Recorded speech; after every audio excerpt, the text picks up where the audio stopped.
안녕하세요. 그 책방입니다. 오늘은 김저운 작가의 누가 무화과나무 꽃을 보았나요? 입니다. 이 작품은 제9회 불꽃문학상을 수상하였습니다. 김저운 작가의 소설집의 표제작이기도 하며 그 소설집에는 작품마다 소외된 자들의 목소리가 담겨 있습니다. 오늘 낭독할 누가 무화과나무 꽃을 보았나요는 솔직하고 직선적인 필체로 방관자적인 무관심이 어떤 결과를 가져오는지를 예리하면서도 담담하게 그려내고 있습니다. 화자인 나는 초임교사 시절의 제자를 거의 10년 만에 만나게 됩니다. 그러면서 과거의 일이 현재 시점과 교차되어 나타납니다.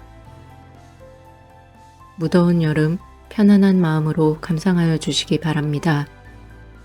청취하고 구독하여 주셔서 고맙습니다.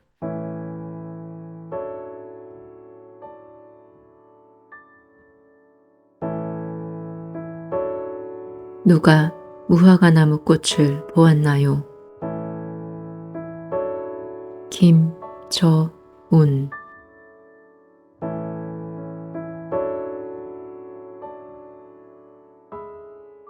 욕망의 한계는 어디일까? 한계에 이를수록 욕망은 오히려 강해지는 게 아닐까? 욕망과 현실은 비례하는 것일까? 반비례하는 것일까? 욕망이 운명을 끌어가는 건 아닐까? 자신의 혹은 타인의 운명까지. 어쨌거나 인간은 끝없는 욕망 속에 살아간다. 드러나는 것들과 은폐되어야 할 것들 사이에서 숨바꼭질하며. 그러나 이 세상엔 드러난 것보다 은폐된 것들이 더 많지 않은가? 은폐된 것들, 말없은 표의 진실을 어떻게 이해해야 하나? 굳이 판단이라는 걸 해야만 할까? 운전대를 잡고 달리면서도 끊임없이 일어나는 의문들로 내 머릿속은 짓눌리고 있었다. 마치 미용실에서 파마할 때 약이 흘러내리지 않도록 꽉 끼는 모자를 쓰고 오랜 시간을 견딜 때처럼 아프고 답답했다. 일요일이라 거리는 한산했지만 간혹 화물 차량들이 내 옆을 요란하게 추월해 갔다. 그때마다 퍼뜩퍼뜩 놀랐다. 거대한 사막 위를 연상시키는 회색 레미콘차. 지네처럼 괴괴한 모습으로 꿈틀대며 커브를 돌아가는 트레일러. 그들은 천천히 달리는 나를 수시로 위협했다. 대낮인데도 헤드라이트를 켜대며 비켜달라고 야단이거나 조롱이라도 하듯 코앞에서 앞지르기를 했다. 그런 가운데서도 기다란 열차칸의 풍경처럼 이어지는 기억들. 추억이라는 아니한 말로 대신할 수도 없고 황당한 남의 일침으로 치부할 수도 없는 사건들. 복잡한 머릿속과 달리 앞만 주시하는 눈은 몹시 뻑뻑했다. 잠이 부족해서일 것이다. 운명의 질곡이 심한 영화를 보고 난 후 그 안의 운명들에 전이 된 것처럼, 아니 그보다 몇십 배 나는 힘들었다. 그저께였다. 저녁을 먹고 잠깐 쉬는 사이 현관에 떨어져 있는 신문을 펼쳤다. 남편 친구가 보급소 소장이라 어쩔 수 없이 구독하는 까닭에 평소엔 펼쳐보지도 않았다. 일면, 이면, 지역신문에 그렇고 그런 기사들을 아무 생각 없이 훑다가 사회면 맨 끝에서 내 눈은 경광등처럼 계속 껌뻑였다. 20대 여성 철로변서 자살. 지난 11월 10일 밤 11시 전북 옥구군 대하역 부근에서 차모 여 28세 차모 씨가 열차에 치여 숨졌다. 경찰은 이날 차 씨가 늦은 밤 혼자 술을 마신 채 철로변에서 서성이는 것을 목격했다는 한 주민의 진술로 보아 자살일 것으로 추정하고 조사하고 있다. 나는 혼이 나간 사람처럼 앉아 있었다. 대야역. 내 방의 유리창엔 벌판 한가운데 그 작은 간이역이 영상처럼 펼쳐졌다. 이어서 그 위에 차명화란 이름이 자막처럼 새겨졌다. 한참이나 그렇게 앉아있던 나는 핸드폰에서 주소록을 훑어내려갔다. 손이 떨려서 차명화 시골집이라고 입력된 번호를 찾는데 한참이 걸렸다. 몇 번의 신호음이 끊기며 휴 한숨 소리에 이어 노인의 쉰 목소리가 들렸다. 노인은 무슨 말을 해도 그저 으만 연발하더니 겨우 한마디 했다. 저그들 때문에 내가 살아있구만. 몹쓸 것, 죽는 것보다 사는 것이 더 어려운 법인디. 뭔가 착오일 거야. 내가 지금 황당한 꿈속을 헤매는 거겠지 하면서 더듬더듬 관리사무소로 전화를 했다. 명화가 살던 호는 의외로 쉽게 알아낼 수 있었다. 1501호, 우리와 같은 동 15층이었다. 관리사무소 직원은 친절하게 덧붙였다. 그 집 이사했을 거요. 어저께였나? 새 입주자가 사무실에 왔던데요. 불과 며칠 전 명화가 다녀갔다. 잠시 집을 비울 거라고 남자를 따라 호주로 가게 될지 어떨지 확실치는 않지만 일단 서울에 가서 출국 절차를 밟아야 된다고 했다. 그러면서 명화는 5천만 원이 들어있는 예금 통장과 도장을 내게 맡겼다. 집에 둘 수도 없고 그렇다고 들고 다닐 수도 없어서요. 선생님한테 맡겨두는 게 가장 좋을 것 같아요. 죄송하지만 혹 열흘 정도 지나서도 제가 오지 않으면 시골집에 연락해 주시겠어요? 무슨 그런 부탁이 다 있니? 그럴 일은 없겠지만 사람 일이 또 모르잖아요. 처음으로 해외에 나가보는 거라서 제가 좀 소심하죠? 명화는 밝게 웃었다. 같이 사는 남자 몰래 숨겨둔 비자금인가 싶어서 굳이 더 캐묻지 않고 받아두었던 것이다. 그저께 이후로 나는 거의 잠을 이루지 못했다. 10여 년 전 시골 고등학교로 첫 발령. 대부분 가난하고 무지했지만 순박했던 학생들.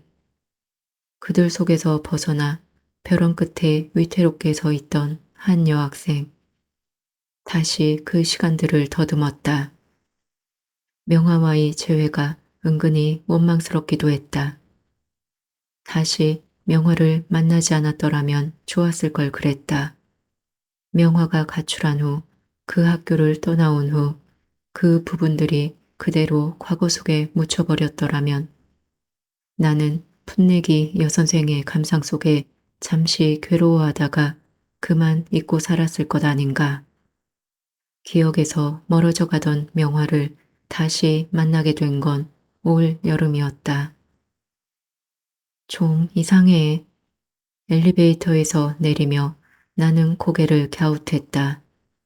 나와 마주치면 시선을 돌리던 여자 또는 그쪽에서 먼저 발견했다 싶으면 미리 고개를 숙여버리는 통에 긴 머리카락 사이로 얼굴의 윤곽만 얼핏 드러나던 여자. 어쩐지 사람을 기피하는 것 같기도 하고 그저 습관인 것도 같았다. 유난히 날씬한 몸매에 세련된 옷차림만으로도 그녀는 남의 시선을 끌만했다. 긴 생머리와 갸름한 얼굴은 자세히 쳐다보지 않아도 대단한 미인일 거라는 짐작을 낳기에 충분했다. 그러나 처음부터 특별히 그 여자를 기억했던 것은 아니었다. 그저 보통 여자들의 심리가 그렇듯 흘낏 훔쳐보았을 뿐이다. 호기심과 질투의 감정도 없진 않았을 게다. 언젠가 아파트 상가 안의 슈퍼에서 저녁 반찬거리를 고르느라 기웃거리다가 얼핏 본 적도 있다. 그때에도 요즘 아가씨들은 어쩌면 저리도 키가 크고 예쁠까 하며 평범한 나 자신의 외모를 아쉬워해 본 정도였다. 주차장에서 빨간색 승용차에 오르는 뒷모습을 스쳤던 것도 같다. 언제 어디서인지 기억하진 못해도 몇 달 새 그런 식으로 가끔 마주친 후에야 나는 내 시선을 끌던 그 여자들이 결국 한 사람이었다는데 생각이 미쳤다. 의구심이 깃들기 시작한 것은 목욕탕에서 만났을 때부터였다. 목욕탕은 한산했다. 한때의 아파트 동네 여자들만 사우나실로 냉탕으로 시끌벅적 들락거릴 뿐 나처럼 혼자 온 이는 별로 눈에 띄지 않았다. 나는 난감한 눈으로 주위를 둘러보았다. 그날따라 때밀이 아줌마도 나오지 않았다. 등을 밀어야 개운할 것 같은데 아무나 붙잡고 부탁하기도 못했다. 꼭 내가 가르치는 학생이나 그 어머니면 난처할 테니까. 서두르던 손길을 잠시 늦추고 주위를 두리번거리다가 저쪽 구석 샤워기 앞에서 비눗물을 씻어내리고 있는 아가씨를 발견했다. 그 여자? 훌쩍 큰 키, 길고 가느다란 팔과 다리, 대충 틀어올린 머릿결 아래 목에서 가슴으로 이어지는 몸의 곡선. 어찌나 매끈하고 우아하던지 마네킹이 살아 움직이는 것 같았다. 나는 좀 주눅이 들었다. 저런 여자는 박박 때를 미는 행위 따윈 안 할 것 같단 생각도 들었다. 그러나 지체할 시간도 없고 해서 그녀에게 다가갔다. 등 좀 같이 밀까요? 무의식 중에 나를 보던 여자는 흠칫 놀라는 표정으로 몸을 돌렸다. 하지만 곧 틀어올린 머리채를 어깨 위로 내리며 대답했다. 네. 그 소리가 하도 작아서 된다고 하는지 안 된다고 하는지 얼른 구분이 되질 않았다. 그녀가 내 손에서 떼수건을 받아주었을 때에야 나는 몸을 돌려 등을 대주었다. 그쪽도 밀어줄까 어쩔까 묻자 그녀는 들릴락 말락한 소리로 말했다. 괜찮아요. 됐어요. 그 도중에서도 나는 그녀의 얼굴을 좀 확인해 보고 싶었으나 틈을 주지 않았다. 어느새 몸을 헹구고 나가버렸던 것이다. 목욕탕에서 만난 지 몇 주쯤 지나서였다. 엘리베이터 앞에서 또 그 여자와 마주쳤다. 그녀는 내리고 나는 타는 순간이었다. 둘 다 혼자였다. 문이 열리면서 내가 비키는 순간 그녀는 고개를 숙인 채 서둘러 출구 쪽으로 가버렸다. 아무래도 나만 보면 피하는 게 분명했다. 그러나 엘리베이터 문이 닫히는 순간 금세 잊었다. 순간적인 호기심에 매달릴 만큼 난 한가롭지 않았다. 그렇게 또 한두 달이 지났다. 일요일이었다. 집에서 혼자 쉬고 있었다. 남편은 아이를 데리고 낚시하러 갔고 기말고사 시험 출제를 해야 돼서 나만 남았던 것이다. 김밥을 싸느라 늘어놓았던 시금치 나물이며 잘라놓은 단무지며 채 썬 당근, 햄, 계란말이 이런 것들을 대충 치우고 컴퓨터 앞에 앉았다. 한참 자판을 두드리는데 초인종 소리가 들렸다. 식구들은 저녁 늦게야 돌아올 것이고 일요일에 방문할 사람은 없었다. 일요일마다 찾아오는 어느 종교인들이려니 싶어 나는 외시경을 들여다보지도 않고 퉁명스런 투로 누구냐고 물었다. 제자예요. 제자? 반갑지 않았다. 전화도 없이 일요일 한낮에 대뜸 집으로 찾아올 게 뭐냐 싶어 역정까지 났다. 외시경을 들여다본 나는 어리둥절했다. 그 여자였다. 문을 연 채로 문 밖에 서 있는 여자를 바라보았다. 전혀 기억이 없는 제자가 인사를 해도 활짝 웃어 보이며 일단 아는 척하기 마련인데 이날은 도통 감이 오지 않았다. 멍한 내 표정을 보며 그녀는 다시 고개를 숙여 인사하는 것이었다. 잊으셨지요? 저 명화예요. 명화? 차명화? 나는 한음절 한음절에 힘을 주어 되물었다. 한 방울씩 내리기 시작한 비가 베란다 유리창에 떨어지며 두 사람 사이에 침묵을 메웠다. 우리 집을 어떻게 알았니? 지난 봄에 이사를 왔거든요. 얼마 안 됐을 때부터 선생님을 배웠어요. 바로 알았죠. 선생님인 줄. 근데 얼른 숨곤 했어요. 가까이서 마주쳤는데도 너무 당황해가지고 그만. 용서하세요. 면목이 없어요. 무슨 소리니? 반갑다. 나는 목이 매다시피 하는 걸 참았다. 명화도 목구름을 삼키느라 연신 고개를 옆으로 돌리며 마른 침을 삼켰다. 나도 몇 번 봤지. 넌 줄은 몰랐어. 왜 나가시가 저렇게 예쁠까 하고 속으로 감탄하면서도 명화 너라고는 꿈에도 생각 못했구나. 힘들게 들어올린 시선을 창밖으로 돌리는 명화의 옆얼굴은 반듯한 고운 선을 그대로 간직하고 있었다. 단발머리 여학생이 앳된 모습이 성숙한 처녀로 바뀌어 있을 뿐이다. 시선을 피해 버릇처럼 고개를 돌리곤 하던 학생. 그래서 서늘한 이마와 오똑한 콧날이 더욱 선명했다. 노상 굳게 닫혀있던 입술도 떠올랐다. 언젠가는 얼마나 꽉 깨물었는지 입술이 터져 피가 맺혀 있었다. 그것이 내게 남은 명화의 마지막 모습이었다. 명화는 그렇게 울음을 참고 있다가 교실을 뛰쳐나갔다. 그 이후로는 명화를 볼 수 없었다. 아무도 명화의 안부를 몰랐고 소문만 분분했다. 결혼은 했니? 명화는 머리카락만 쓸어 넘겼다. 괜한 질문을 했나 싶었다. 내가 그 학교를 떠나고 이곳으로 온 지 5년째니까 벌써 10년 만이지? 눈물 한 방울이 명화 손등에 톡 떨어졌다. 그녀는 다른 손으로 그것을 가만히 닦아냈다. 창피해요. 지금도 선생님 앞에선 떳떳이 고개를 들 수가 없어요. 절 아는 모든 사람들 앞에서도. 사실 여기 와서 선생님 피해 다니며 이사를 가버릴까도 생각했어요. 그렇지만 그러면서도 선생님이 보고 싶었어요. 고민하다가 다 지난 일이야. 잊어. 지금 현재가 중요하지 않니? 지금이라고 나아진 것도 없어요. 한번 뒤틀린 삶이 달라질 리 있겠어요? 숙명이려니 생각하며 살아요. 나는 명화에게 화장지를 빼주곤 주방으로 갔다. 커피콩을 천천히 갈면서 첫 발령을 받고 부임했던 그 학교를 떠올렸다.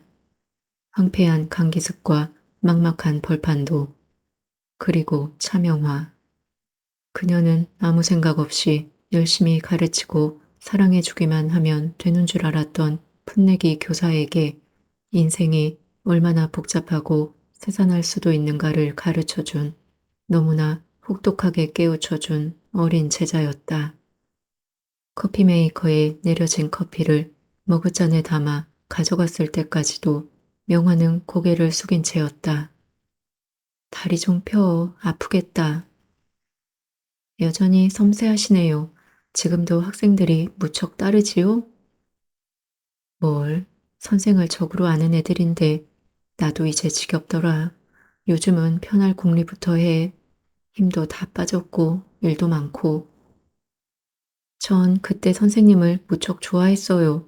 선생님이 이모나 언니였으면 좋겠다는 상상도 했거든요. 그런 생각을 할 자격도 없지만 겨우 고개를 든 명화의 얼굴에 비로소 웃음기가 담겼다. 그런 고통을 겪었어도 어쩌면 저리 자태가 고울까 싶었다. 그래, 어떻게 살았어? 여기저기 많이 돌아다녔어요. 서울로, 속초로, 여수로, 다시 서울로. 서울에서 가장 많이 살았어요. 여기로 이사 오기 전까진요. 그랬구나. 지금은 어떻게 지내니? 작은 가게 하나 하고 있어요. 명화는 잔을 가만히 내려놓으며 시선을 떨구었다. 어디라고는 말하고 싶지 않은 모양이었다. 무슨 말을 해야 할지 참 난감했다. 할머니의 안부가 궁금했지만 먼저 묻지 않았다. 아저씨는 언제 오세요? 아침에 보니까 낚시 차림으로 아드님이랑 나가시던데. 옳지. 그래, 나 혼자 있겠거니 하고서 왔니? 나는 일부러 큰 소리로 웃었다. 명화도 따라 웃었다.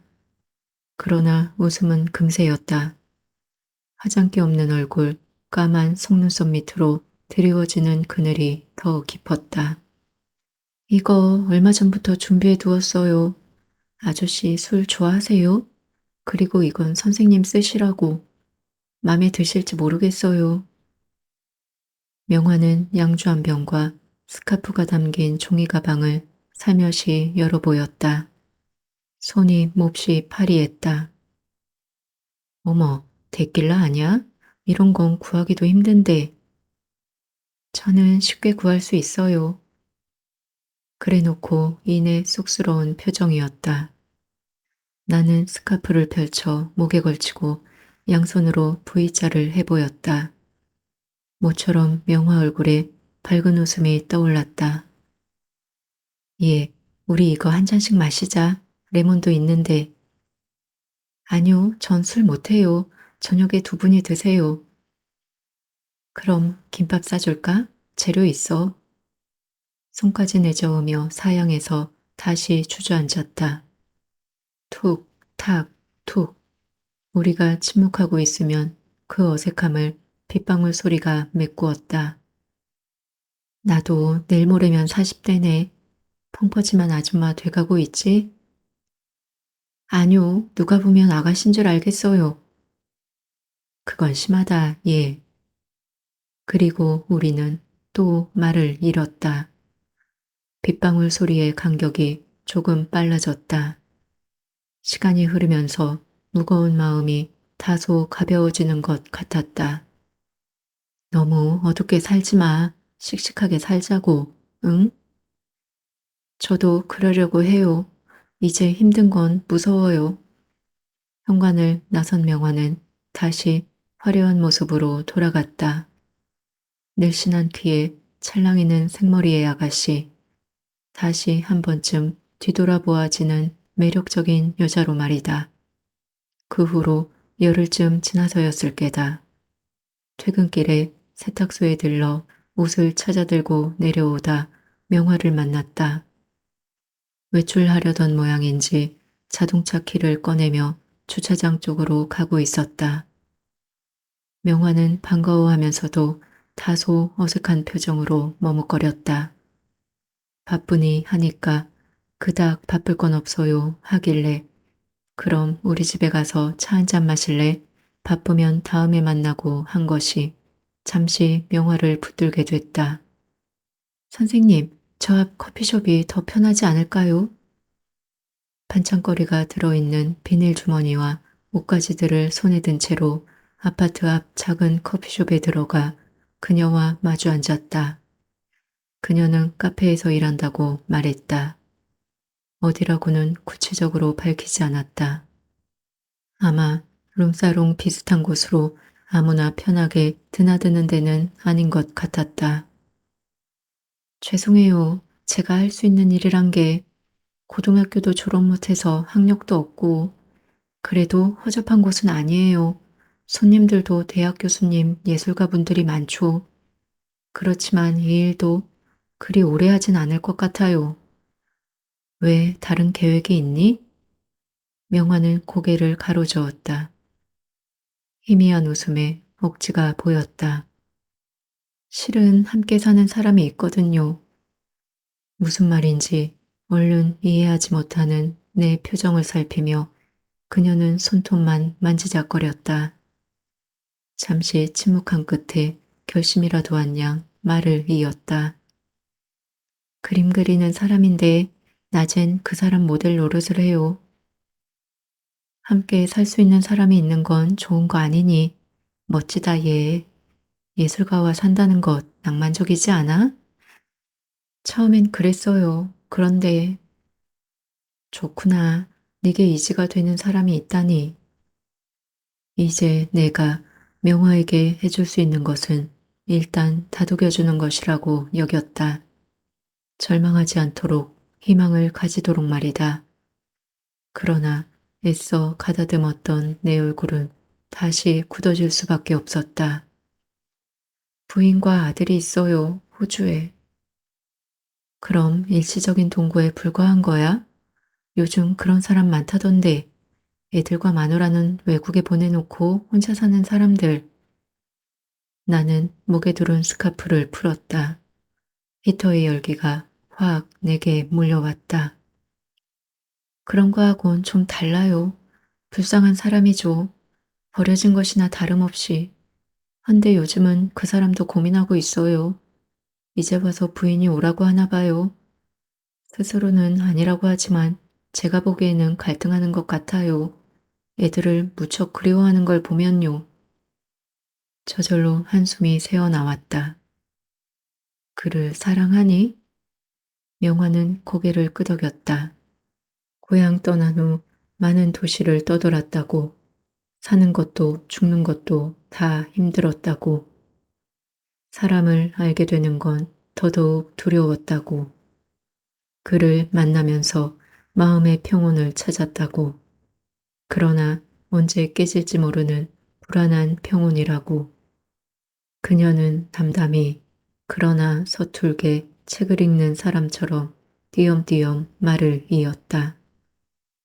어린 시절의 상처가 그녀를 지배하고 있는 까닭일 터였다.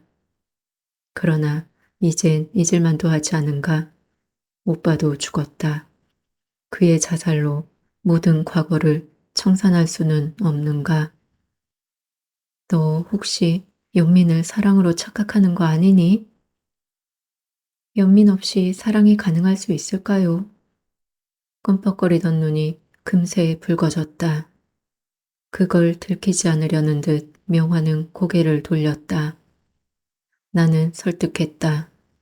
결혼할 사람, 그러니까 가정을 가질 수 있는 사람을 만나야 한다고. 그를 보내고 다시 시작하라고. 정 그럴 수 없으면 붙잡으라고. 그렇게 얘기를 하다 보니 내 말도 여러 가닥이었다. 그런 나를 보며 명화는 가만 웃었다. 선생님도 제 입장이 되면 어려울 거예요. 빨간 금붕어 한 마리가 뽀그르르 물방울을 만들고 있었다. 안타까웠다. 왜 우리는, 특히 너의 삶은 저 투명한 어항 속 수초 사이를 누비는 금붕어처럼 단순할 수 없는지. 그쯤에서 우리는 더 이상 대화를 나누지 못했다. 시간이 상당히 지나버렸다. 명화는 일을 하러 가야 했다. 그 만남이 있은 후, 그러니까 불과 열흘쯤 전에 명화가 다녀갔던 것이다. 현관에 선 채 통장과 도장을 맡기고 하도 서두르기에 그래 건성 대답하고 닫히는 엘리베이터 문만 바라보았던 것인데 그때 왜 아무 예감도 없었을까?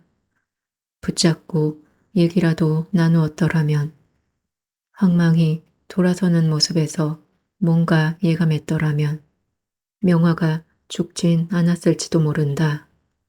나는 그렇게 명화에게 방관자였다. 여고생 때의 가출, 며칠 전의 자살, 그때마다 나는 그녀 옆에 있었지만 아무 힘이 되지 못했다. 좌괴감이 내내 나를 짓눌렀다.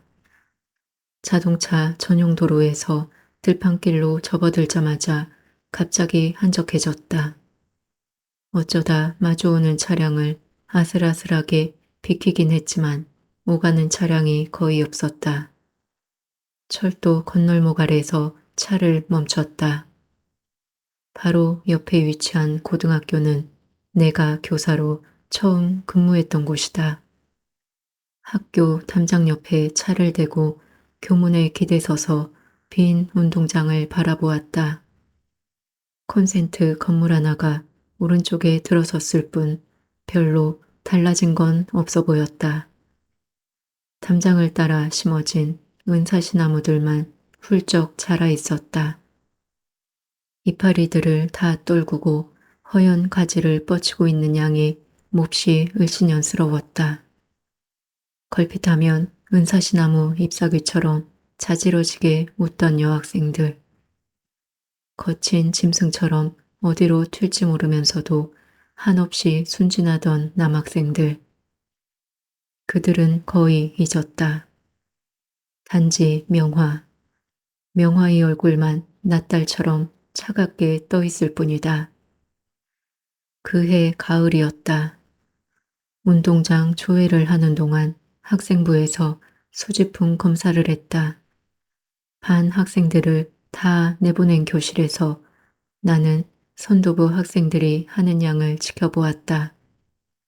소지품 검사는 인권 침해라고 발언했다가 교감과 학생부장으로부터 맹렬한 질타를 받은 후였다.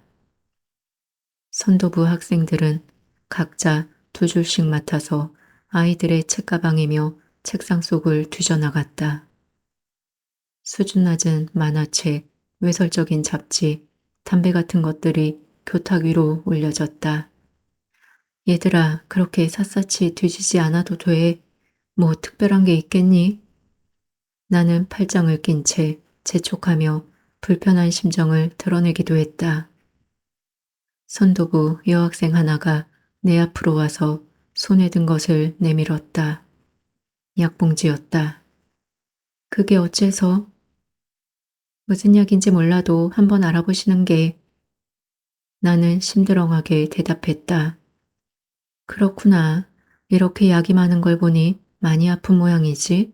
어느 자리에서 나온 거니? 저기요. 손가락이 가리킨 맨 뒤쪽 구석은 차명화의 자리였다. 조사가 끝나고 선도부원들이 교실을 나갈 때 좀 전에 아이가 주춤거리며 내 앞으로 왔다. 선생님, 제가 보기엔 그게 아무래도. 아이는 바짝 턱 밑까지 다가왔다. 이게요. 아이 참.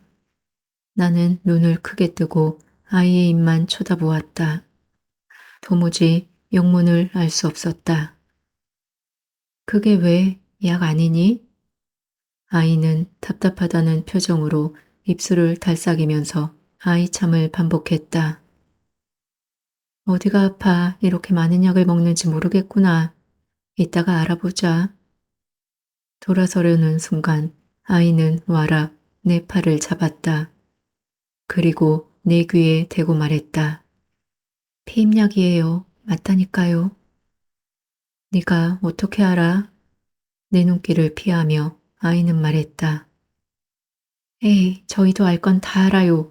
그리고 걔에 대한 소문이 좀 안 좋아요. 문득 고등학교 3학년 때 체력장 검사 받던 일이 퍼뜩 스쳐갔다. 몇 친구들이 키들키들 웃으며 교단 위로 올라섰다. 그들은 셀로판지에 줄줄이 박힌 파달만한 알약을 높이 쳐들었다. 얘들아, 이게 바로 폐임약이란 거다. 잘 봐도. 체력장 때 생리가 예정돼 있던 아이들은 그 약을 사 먹었다. 그래야 생리가 연기돼서 제대로 뛸 수 있다고 했다. 체력장 점수가 많은 비중을 차지하던 때였다. 친구 자취방에 가서 책 속에 끼워져 있는 걸 우연히 본 적도 있다. 친구는 한 남자와 열애 중이었다. 그리고 잊었다. 그때까지도 나는 피임약을 복용하거나 산 적이 없었다. 생활기록부에서 확인했던 명화의 가정환경을 떠올렸다. 부모난이 모두 사망으로 되어 있었다. 그 외의 가족난에는 할머니, 오빠, 언니가 전부였다. 학기 초 명화를 불러 상담을 한 적이 있다. 명화는 담담히 말했다. 2살 적에 어머니는 병으로 세상을 떴고 어부였던 아버지는 초등학교 다닐 무렵에 바다에서 실종됐다고. 할머니가 삼남매를 키워왔는데 언니는 지난해에 가출해 소식이 없고 30이 다 돼가는 오빠만 집에 있다고. 별다른 문제점을 발견할 수 없던 아이였다. 성적도 상위권에 속했고 품행도 단정했다. 게다가 명화는 뛰어난 미모를 가지고 있었다. 학교에서 제일 예쁜 애라고 여학생들은 시기했다. 시골 남학생들은 감히 넘볼 수 없단 말도 저희들끼리 나눈다고 들었다. 그러나 본인은 무심한 듯 했다. 차가운 인상에 말이 없었다. 그것이 오히려 맘에 걸리긴 했다. 어쨌거나 조용히 상담을 해야지 벼르며 약봉지는 명화 가방 속에 그대로 넣어두었다. 학생부에는 이상이 없는 걸로 보고했다. 그날 종례 후 명화를 불렀다. 여전히 무표정한 얼굴로 들어서던 명화는 커튼 사이로 스며드는 햇살에 약간 찡그렸다. 너 어디 아픈 데 있니? 명화는 의아스럽단 눈빛으로 그저 멀뚱히 마주 보았다. 걱정돼서 그래. 무슨 약을 그렇게 계속 먹어? 조심스럽게 반응을 살피면서 나는 짐짓 다정한 체했다. 명화는 무슨 뜻인지 모르겠다는 듯 태연스레 물었다. 약이요? 나는 슬그머니 화가 났다. 이렇게 시치미를 떼는 걸로 보아 뭐가 있긴 있구나 싶었다. 네 가방 속에 알약이 있던데 미안하다만 오늘 소지품 검사를 했잖니. 한 뭉치나 되는 약을 보고 놀랐거든. 아, 그래요? 모르겠어요. 끓어오르는 분노를 가까스로 눌렀다. 그제야 명화는 약간 기가 죽은 그러나 별로 개의치 않는 투로 대답했다. 할머니가 주셨어요. 영양제라 하셨는데요. 매일 거르지 않고 먹어야 된다면서. 그만 말문이 막혀버렸다. 뚫어지게 명화를 쏘아보다가 고개를 돌렸다. 오후의 햇살이 커튼의 레이스를 따라 벽면의 꽃무늬로 일렁였다. 현기증이 났다. 특별히 아픈 데는 없어? 네, 병원에 가본 적도 없어요. 상담실 문을 나서려던 아이가 돌아서서 머뭇거렸다. 버릴까요? 그 약? 그때 아마 내가 자리를 박차고 일어났던 것 같다. 그걸 왜 나한테 묻니? 할머니가 주신 약이면 먹고 아니면 버리든가 네가 알아서 하란 말이야. 알겠어? 복도를 걸어가는 소리가 사라진 후에도 나는 멍하니 서 있었다. 다음 날도 그 다음 날도 여전한 모습으로 명화는 학교에 나왔다. 그러나 표정이 달라져 있었다. 딱딱하게 굳은 얼굴에 경계심과 두려움이 숨어 있음을 나는 직감했다. 명환의 집을 찾아간 건 그 일이 있고 나흘쯤 지난 뒤였다. 포구 끝마을, 명화가 사는 집은 거기서도 동네 저쪽 가장 외진 곳에 있었다. 붉은 나문재가 우북하게 자란 갯벌을 낀 둑길을 걷다 보니 발밑으로 납작 엎드린 회색 슬레이트 지붕이 보였다. 뚝에서 마당으로 직접 내려가는 울퉁불퉁한 길을 구두굽을 조심하며 짚어 내려갔다. 잠시 둘러보았다. 탱자 울타리 가시 사이로 말라붙은 호박 넝쿨이 늘어져 있고 텃밭엔 죽은 고추대들이 앙상하게 서 있었다. 마른 흙내가 풀풀 날 것만 같아 헛기침이 나왔다. 아무도 없는지 불러도 기척이 없었다. 보충 수업 2시간 동안 마침 수업이 없어 그 시간을 이용해 찾아간 것인데 아무도 없으니 난감했다. 그렇다고 곧장 돌아갈 수도 없었다. 나를 내려준 시내버스는 이미 떠났고 다음 버스가 오려면 1시간을 기다려야 했다. 그 사이 명화 할머니를 만나려던 것이 공연한 수고가 된 셈이었다. 급하게 버스를 타느라 미리 전화를 하지 않았던 게 몹시 후회되었다.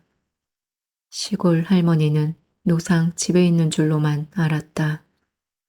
일단은 먼지 낀 마루 위에 걸터 앉았다. 마루장에 못이 빠졌는지 삐걱거렸다. 마침 옆방문이 조금 열려 있었다. 고개를 디밀었더니 담배 냄새도 같고 살냄새도 같은 퀴퀴한 공기가 코를 찔렀다. 낡은 재봉틀대 위 이불과 베개, 때 묻은 안증뱅이 책상, 벽에 걸린 추리닝 한 벌, 명화 오빠가 쓰는 방인 것 같았다. 담배꽁초가 수북한 우유곽이 방 한가운데 있었다. 그 옆엔 잡지 한 권이 뒹굴고 있었다. 펼쳐진 면에서는 수영복 차림의 모델이 쏟아질 듯한 커다란 가슴을 제 손으로 받치고 이것 보라는 듯 웃고 있었다. 그때였다. 누구쇼? 나는 소스라치게 놀라 벌떡 일어섰다. 그 바람에 무릎 위에 올려놓았던 핸드백이 토방으로 떨어지며 립스틱이 대구르르 굴러나왔다. 망가진 함석 대문 앞에 그 남자는 서 있었다. 나를 위아래로 훑어보는 눈빛이 사나웠다. 너무 놀란 나머지 뭐라 답변을 못하고 안절부절 못하는 내게 그는 12조로 물었다. 누군데 남의 방을 그렇게 훔쳐보고 있는 거요? 명화 오빠였다. 햇볕에 그을리고 술 담배에 찌든 얼굴이 30 무렵이라는 실제 나이보다 훨씬 더 들어 보였다. 나는 가까스로 여유를 찾으며 더듬거렸다. 명화 담임입니다. 할머니를 뵐까 해서요. 왜 무슨 일 있어요? 좀 상의 드릴 게 있어요. 할머닌 읍에 나가셨어요. 해가 져야 오실 겁니다. 그 말은 그러니까 어서 꺼지란 소리나 다름없었다. 나는 잠시 망설이는 척하다가 목례를 해보이고 서둘러 나왔다. 한참 걸어오다 뒤돌아보니 그는 둑길에 올라서서 갯벌을 보며 담배를 피우고 있었다. 다음 날부터 명화는 학교에 오지 않았다. 가출이었다. 가정방문을 했던 것이 갈등에 더 크게 작용했던 건 아닌가 싶어 내심 괴로웠다. 하지만 어려운 가정환경에서 충동적으로 가출한 것인 줄만 알고 누구도 나에게 화살을 던지지 않았다. 명화 오빠가 농약을 먹고 자살한 것은 명화가 집을 나간 이듬해였다. 손바닥만한 시골인지라 금세 소문이 퍼졌다. 농사짓는 일도 고기잡이도 시원치 않고 학력이 없어 취직도 못하는 데다 장가도 못 드는 신세를 비관해 자살한 거라고들 했다. 곧이어 사람들의 귀는 또 다른 소문에 휩쓸렸다. 명화 때문이라고.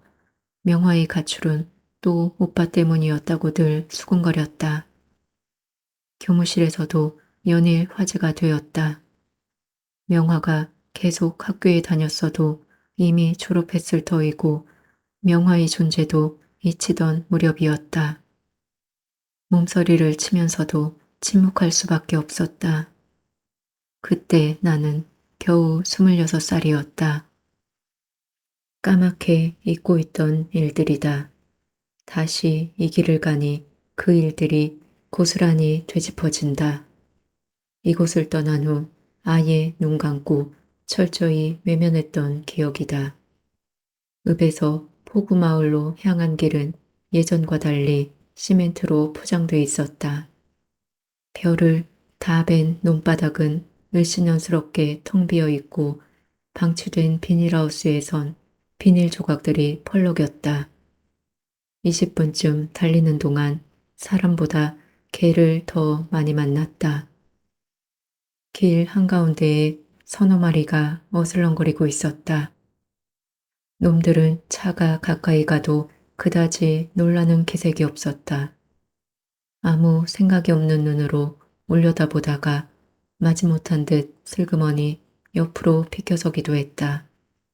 길 한복판에서 개 2마리를 보았다. 경적을 울려도 꼼짝 안 하기 때문에 브레이크를 밟았다.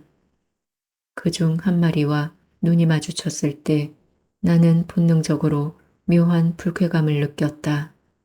붉게 충혈돼 있던 그 눈. 그제야 나는 그들이 무얼 하고 있는지를 알았다. 한낮에 벌판 한가운데 길 위에서 개들의 교미라니. 엉덩이를 맞붙인 채 놈들은 어기적어기적 더디게 비껴났다. 속이 메스꺼렸다. 유리문을 내리고 찬바람을 쐬니까 조금 가라앉는 것 같았다. 저만치 야산 하나는 온통 파헤쳐지고 있는 중이었다. 포크레인으로 붉게 드러난 가슴팍, 그 위로 낫다리 멀거니 떠 있다. 동네 입구 빈터에 차를 세우고 마을로 들어섰다. 고사길은 시멘트로 씌워져 있었지만 군데군데 패이고 망가져 보기 흉했다. 빈집도 더러 눈에 띄었다. 강이라고도 바다라고도 할 수 없는 이 만경포구. 그렇다고 농사로 생계를 이을 수도 없어 결국 이곳을 떠난 이들이 버리고 간 집들일 게 분명했다. 흙먼지에 덮여 아니 거의 들여다 보이지 않는 가게 앞에 한 노인이 쭈그려 앉아 있었다. 가게 유리문만큼이나 눈빛이 흐릿했다. 나는 옛날 가정방문 기억을 떠올려 하나하나 유심히 살피며 걸었다. 해바라기가 무리지어 피어있던 송이네 집은 이미 폐가로 주저앉았고 하모니카를 잘 불었던 장훈의 집 마당엔 메마른 조개껍질 더미만 뒹굴고 있었다. 명환의 집을 찾기란 어렵지 않았다. 그러나 거기까지 이르는 동안에도 명화 할머니를 보면 무슨 말부터 꺼내야 할지 준비가 돼 있지 않았다. 주춤거리는 사이 나는 이미 그 집 앞에 섰다. 마루에 앉아 담배를 피우고 있던 노인은 내가 다가가도 아무 반응이 없었다.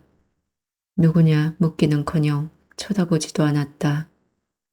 누리끼리한 머리칼이 삼배울처럼 뻣뻣해 보였다. 저 노인은 크 가래를 돋우더니 토방에 뱉었다. 누구여? 노인이 물었을 때 나는 흠칫 놀랐다. 여든이 넘은 노인답지 않게 목소리가 카랑카랑했다. 영화 고등학교 때 담임했던 사람입니다. 문방만 주시하던 노인의 눈이 내게로 와 박혔다. 그때의 처녀 선생이로구먼. 오래전 일인데 기억하고 계시네요. 그년 때문에 우리 집 거정 찾아왔던 사람은 처녀 선생밖에 없은께. 헌디 어찌 알고 오셨소? 뭐라고 위로의 말씀을 드려야 할 것 같아서요. 다 몹쓸 년의 팔자지라오. 장례는 어떻게? 장례랄 것이 뭐 있소? 화장해서 어제 뿌렸구만. 노인은 다시 담배를 꺼내 물었다. 나는 마루 끝에 있던 일회용 라이터를 집어 불을 붙여주었다. 저그 갯벌에 뿌렸소. 지 오빠도 거기다가. 지그들 어려서 뛰놀던 곳인께. 담배 한 개비가 다 타도록 나는 아무 말 못하고 서 있었다. 이따금 바람만 불어왔다. 그때마다 담배 연기가 노인의 무표정한 얼굴을 흐려놓았다가 사라지곤 했다. 언젠가 우리 집에 온 명화와 마주 앉았을 때 그랬던 것처럼 노인과 나 사이에도 침묵만 오갔다. 그날의 빗소리 대신 오늘은 바람이 둘 사이에 공백을 메운다. 어서 가보쇼. 여기까지 와준 것만도 고맙지만 이 늙은인 할 말이 없소. 명화의 통장과 내가 준비해간 조의금을 노인의 손에 쥐어주고 막 돌아서려던 참이었다. 할머니, 대문 앞에 사내아이 하나가 불쑥 나타났다. 10살쯤이나 됐을까? 갯벌에서 놀다 왔는지 눈과 입술만 빼고는 온몸이 잿빛이었다. 아이는 나를 보고 약간 경계하는 표정을 띠며 노인에게 바짝 붙어섰다. 아, 나는 속으로 놀라움을 삼켰다. 나를 이리저리 훑어보는 그 눈빛. 그것은 언젠가 이 집에 와서 맞닥뜨렸던 명화 오빠의 눈빛과 흡사했다. 단지 과거 그의 눈은 절망과 비웃음이 묻어있던 데 비해 지금 내 앞에 있는 어린아이의 눈은 너무 맑고 투명한 것이 다를 뿐. 노인은 아무래도 상관없다는 듯 연신 담배만 빨아댔다. 이름이 뭐니? 그냥 돌아설 수 없어 겨우 이렇게 물었다. 아이는 이내 발그레 웃음을 담으며 또렷하게 대답했다. 철이요. 차철이. 나는 아이의 손을 가만히 잡아주었다. 철이? 은하철도 999에 나오잖아요. 그 철이에요. 아, 그 영화 그걸 봤니? 아이의 속눈썹이 파르르 떨리는가 싶더니 금세 눈빛이 환해졌다. 서울 살 때 엄마랑 10번도 넘게 봤어요. 그래. 그 집을 나와 한참 걷다가 뒤돌아보았다. 도끼리 위에 아이 혼자 달랑 올라서서 나를 쳐다보고 있었다. 저만치 썰물진 갯벌에 반짝이는 햇살이 어지러웠다. 포구 마을을 벗어나 큰 길을 달리다가 강을 따라 이어진 제방으로 올라가서 차를 세웠다. 강물에라도 대고 몰아 털어놓고 싶었다. 이솝 우화에 나오는 이발사처럼 갈대숲에라도 대고 소리치고 싶었다. 어느 성인도 쓸모없으니 정원에서 찍어 없애라고 이른 바 있고 예수까지도 영원히 열매 맺지 못하도록 저주했다던 무화과 나무. 그들조차도 외면해버린 너무 외롭고 처절한 그 꽃을 나 혼자 보고 말았노라고 말하고 싶었다. 그러나 아무도 귀 기울여 주지 않을 것 같았다.